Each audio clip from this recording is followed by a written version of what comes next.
اگر کہ یا رسول اللہ اور اگر کہتے سبحان اللہ، اے خوشا قسمت تیرے محبوب سبحانی ملا، زندگی کو آستان شاہ جیلانی ملا، اے خوشا قسمت تیرے محبوب سبحانی ملا، زندگی کو آستان شاہ جیلانی ملا، اور خیر امت میں ہوا پیدا۔ اہل اسٹیج کی خاص توجہ، اے خوشا قسمت تیرے محبوب سبحانی ملا، زندگی کو آستان شاہ جیلانی ملا، اور خیر امت میں ہوا پیدا خدا کا شکر ہے، پیر بھی مجھ کو ملا تو پیر بھی مجھ کو ملا تو پیر لاسانی ملا۔ ابھی آپ بہترین خطاب سماعت کر رہے تھے استاذ القرہ حضرت حافظ القاری نقی نصاب قبلہ مدرسہ القرآنی مدرس دارالعلوم عزیز العلوم نانپارہ، جو بہترین خطاب بیان فرما رہے تھے، ہم سامعین سماعت کر رہے تھے۔ اب آئیے بلا تاخیر خطیب ذیشان شہنشاہ خدامت حضرت علامہ مولانا مفتی ازہر امجدی صاحب قبلہ مدرسہ القرآنی کو بیٹھاتے سخن کی مائیں اور اپنی بہترین خطابہ نیاب سے ہم سامعین کی قلوب کو منور و مجلہ مرف فرمائے۔ پہلی مرتبہ نیپال گنج کے سرزمین پر، نہر پروا کے سرزمین پر تشریف لائے ہیں۔ دیکھنا یہ ہے کہ نیپال گنج والے کتنی محبت حضرت سے کرتے ہیں اور ایک کتنا تحفہ نبی کا لائے ہوئے میسج سامعین تک پہنچاتے ہیں۔ دیکھنا ہے، ہاتھوں اٹھا کر استقبال کر لیں، نعرے تکبیر، دم لگائیں، وہ تصور میں کر طیبہ بلانا چھوڑ، وہ تصور میں کر طیبہ بلانا چھوڑ دے، گھر کیا چیز ہے سارا زمانہ چھوڑ دے، اور پٹھائیے مفت میں بریانی غوث پاک کی، نجدیوں سے کہہ دو کوا کھانا چھوڑ دے۔ نعرے سے استقبال کر لے، نعرے تکبیر، نعرے رسول، مسلک اعلیٰ حضرت، فیضان اعلیٰ حضرت، جشن غوث الورا، جشن غوث الورا، حضرت علامہ اظہار امجدی صاحب قبلہ، عشق محبت، عشق محبت دلوں سے درد کے کانٹے نکال دیتا ہے، نبی کا ذکر مصیبت کو ٹال دیتا ہے۔ میں قادری ہوں، میرا پیر غوث اعظم ہے جو ذہن سے مردے کو زندہ کرتا ہے۔ چل کر تعلیم و تربیت کی اشاعت میں شب و روز مصروف رہتے ہیں۔ ان کے سجادہ نشین آپ نے مفتی جلال الدین احمد امجدی علیہ الرحمہ کا نام سنا ہوگا۔ ان کی بہت ساری کتابیں ہیں اور عموماً گھروں میں انوار الحدیث، فتاوی فیض الرسول، یہ عام طور سے کتابیں پڑھی جاتی ہیں۔ یہ ان کے سب سے چھوٹے صاحبزادے ہیں جنہوں نے جامعہ امجدیہ اور دارالعلوم علیمیہ جدہ شاہی، پھر جامعہ شریف مبارک پور، اور اس کے بعد جامعہ ازہر مصر میں تعلیم حاصل کی، اور آج آپ کے سامنے جو یہ خطاب فرمائیں گے اس کا عنوان ہی ہوگا تعلیم اور اصلاح معاشرہ۔ تو آپ حضرات ذہن و فکر کو ایک جا کر کے بیٹھے، توجہ سے سنیں کہ ہمیں کچھ لے کر کے جانا ہے۔ مجھے یاد آتا ہے حضور فقیہ ملت علیہ الرحمہ کی تاریخ جب پڑھتے ہیں تو آپ نے خود ہی جو اپنی تاریخ لکھی ہے اس میں آپ نے لکھا ہے کہ میں اپنے گھر سے پڑھنے کے لیے ناگپور جب گیا تو 2.5 سال تک میں گھر سے بے تعلق رہا۔ میرے والدین نے خط لکھنا تو بہت دور کی بات ہے، کسی سے کوئی پیغام تک نہ بھیجا کہ تمہارے ماں باپ تمہیں یاد کر رہے ہیں یا پریشان حال ہیں۔ اس طریقے سے والدین نے قربانی پیش کیا اور حضرت نے ماں باپ کی محبتوں کو بھی قربان کر دیا اور اپنے اہل خاندان علاقہ کی محبت کو بھی قربان کیا۔ کس لیے؟ تاکہ قوم اور سماج کے لیے کوئی پیغام دینے کے لائق ہم بنے اور واقعی میں آپ نے جب تعلیم حاصل کیا ہے تو اپنے وقت کے جید مفتی، مستند مفتی، مرجع الخلائق، حد تو یہ ہے کہ دور دراز سے ہندوستان ہی نہیں بلکہ پاکستان اور امریکہ افریقہ سے آپ کے پاس فتویٰ پوچھنے کے لیے لوگ سوال بھیج رہے ہیں۔ 2.5 سال تک، یہاں تو آج 2.5 دن اگر لڑکا مدرسہ میں چلا جائے تو ماں باپ پریشان ہو جاتے ہیں، فون کرنے لگتے ہیں۔ 2.5 مہینہ بہت دور کی بات ہے۔ اس لیے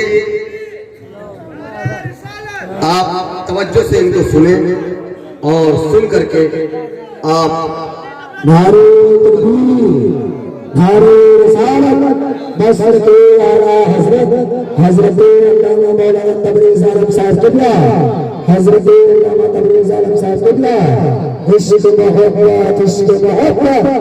آپ حضرت تشریف رکھیں، سکون سے بیٹھیں۔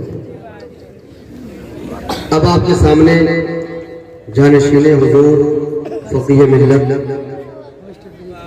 حضرت مولانا مفتی اظہار احمد امجدی ازہری صاحب اللہ حفظہ اللہ کی تشریف آوری ہوگی، اور آپ حضرات دل جمعی کے ساتھ ان کی گفتگو سنیں اور سن کر کے عمل کرنے کی کوشش کریں۔ ان کا استقبال کرنے تہ دل سے نعرہ تکبیر، نعرہ رسالت، علماء اہل سنت، جانشین حضور فقیہ ملت حضرت علامہ مولانا مفتی اظہار احمد امجدی صاحب قبلہ، نعرہ تکبیر، نعرہ رسالت۔ ان الحمد لله الذي انزل على عبده الكتاب ولم يجعل له عوجا، واشهد ان لا اله الا الله وحده لا شريك له، واشهد ان سيدنا ومولانا محمدا عبده ورسوله، اما بعد فاعوذ بالله من الشيطان الرجيم، بسم الله الرحمن الرحيم، اقرأ باسم ربك الذي خلق، وقال النبي صلى الله عليه وسلم طلب العلم فريضة على كل مسلم، صدق الله العظيم وصدق رسوله النبي الأمين الكريم، ونحن على ذلك لمن الشاهدين والشاكرين، والحمد للہ رب العالمین۔ محترم حضرات، یہ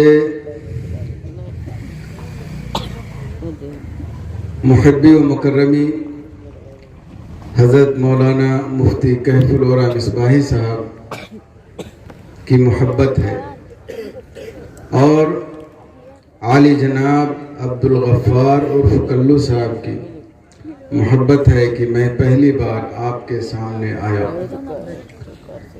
انشاءاللہ تعلیم و تربیت پر گفتگو ہوگی، اور موقع ملا تو کچھ نماز کے تعلق سے بھی بات کرنے کی کوشش کریں گے۔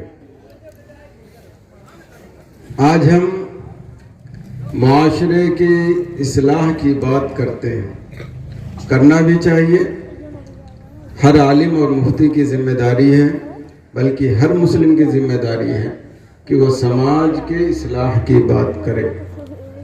لیکن اصلاح کس بات سے ہوگی، بنیادی چیز کیا ہے، اس پر ہمیں غور کرنے کی ضرورت ہے، اور پھر اس کے مطابق ہمیں اصلاح کرنے کی ضرورت ہے۔ اور وہ بنیادی چیز تعلیم، تربیت، بہترین ایجوکیشن ہی ہے۔ اگر یہ بنیاد آپ کی بہتر ہو جائے تو آپ کا معاشرہ بھی انشاءاللہ شریعت اسلامیہ کے مطابق زندگی گزارے، اخلاق و کردار بھی بلند رکھے، اور بھی ساری چیزیں ہیں۔ تو یہ فنڈامنٹل اور بنیادی چیز ہے تعلیم اور تربیت۔ تو انشاءاللہ اسی کے تعلق سے ہم گفتگو کریں گے۔ ابھی اناؤنسر صاحب نے کہا کہ حضرت کے محبت میں نعرہ لگائیں۔ ٹھیک ہے، آپ محبت میں نعرہ لگائیں، لیکن میں سمجھتا ہوں آپ کی محبت پرفیکٹ اور مکمل اس وقت ہوگی جب ایک عالم اور مفتی آپ کے سامنے بیان کرے اور اس کو غور سے سنے اور اپنی عملی زندگی میں اس کو لانے کی کوشش کریں، اس کے مطابق چلنے کی کوشش کریں. یہ اصل محبت آپ کی ہوگی. تو بہرحال اللہ تبارک و تعالی ہمیں اور آپ سبھی لوگوں کو قرآن و سنت اور علماء کے بتانے کے مطابق چلنے کی توفیق عطا فرمائے، اور جو بھی ہم سنیں اس پر صحیح طریقے سے عمل کرنے کی توفیق رفیق عطا فرمائے. کچھ بیان کرنے سے پہلے، کچھ ذکر کرنے سے پہلے، آئیے ہم اور آپ حضور آقائے دو جہاں صلی اللہ علیہ وسلم کی بارگاہ بے کس پناہ میں درود و سلام کا نذرانہ پیش کر لیں. پڑھیں اللہم صلی علی سیدنا و مولانا محمد مبارک وسلم صلاۃ و سلام علیک یا رسول اللہ. محترم حضرات، جس معاشرے کی تعلیم اور تربیت بہتر ہوتی ہے وہ معاشرہ ترقی یافتہ سمجھا جاتا ہے، بلندیوں پر جانے والا سمجھا جاتا ہے. جو معاشرہ تعلیم یافتہ ہوتا ہے، ایجوکیٹڈ ہوتا ہے، پڑھا لکھا ہوتا ہے، اسے لوگ عزت کی نگاہ سے دیکھتے ہیں، وقار کی نگاہ سے دیکھتے ہیں. جو معاشرہ پڑھا لکھا ہوتا ہے، سماج ایجوکیٹڈ ہوتا ہے، وہی معاشرہ اپنے فیوچر کو برائٹ بناتا ہے، چمکتا ہوا بناتا ہے. لیکن اگر اس کے برعکس کوئی معاشرہ یا سماج پڑھا لکھا نہیں ہے تو اسے ترقی یافتہ سمجھا نہیں جاتا ہے. جو معاشرہ پڑھا لکھا نہیں ہے، ایجوکیٹڈ نہیں ہے، وہ اپنے فیوچر کو تابناک اور چمکتا ہوا بنانے پر قادر نہیں ہوتا ہے. اس لیے آج ہمارے معاشرے کو اس بات کی ضرورت ہے کہ وہ اپنے بچوں کو سب سے پہلے دینی تعلیم سے پورے طور سے مزین کریں، اس کے بعد دنیاوی اسباب کے اعتبار سے دنیاوی تعلیم بھی اپنے معاشرے کو بہتر دیں، تاکہ ہمارا معاشرہ، ہمارا سماج اپنے مستقبل کو، اپنے فیوچر کو تابناک اور برائٹ بنائے، اچھا بنائے، اسے سماج میں عزت کی نگاہ سے دیکھا جائے، اسے معاشرے میں وقار کے ساتھ دیکھا جائے. اس لیے اگر ہم یہ چاہتے ہیں کہ ہم معاشرے میں سر اٹھا کر زندگی گزاریں اور ہمیں ہر سماج عزت کی نگاہ سے دیکھے، تو آج اس بات کی سخت ضرورت ہے کہ ہم اپنے بچوں کو بچپن سے بہترین تعلیم دیں، بہترین تربیت دیں اور اس کی صحیح طریقے سے پروگریسنگ کرنے کا انتظام کریں. انشاءاللہ ہم جو اصلاح اپنے معاشرے میں چاہتے ہیں، جلد ہی اس اصلاح کو اپنے معاشرے میں بڑھتا ہوا اور پھلتا ہوا نظر آئے. آج افسوس اس بات پر ہے کہ جو قرآن سب سے پہلے اپنے ماننے والوں کو تعلیم کے تعلق سے پیغام دیتا ہے، ایجوکیشن کے تعلق سے اسے ابھارنے کی کوشش کرتا ہے، آج اسی قرآن کے ماننے والے تعلیم کے تعلق سے، ایجوکیشن کے تعلق سے، تربیت کے تعلق سے بالکل بیک فٹ پر نظر آتے ہیں، بالکل پیچھے نظر آتے ہیں. اس کی وجہ یہی ہے کہ ہم نے قرآن کی تعلیمات کو چھوڑ دیا.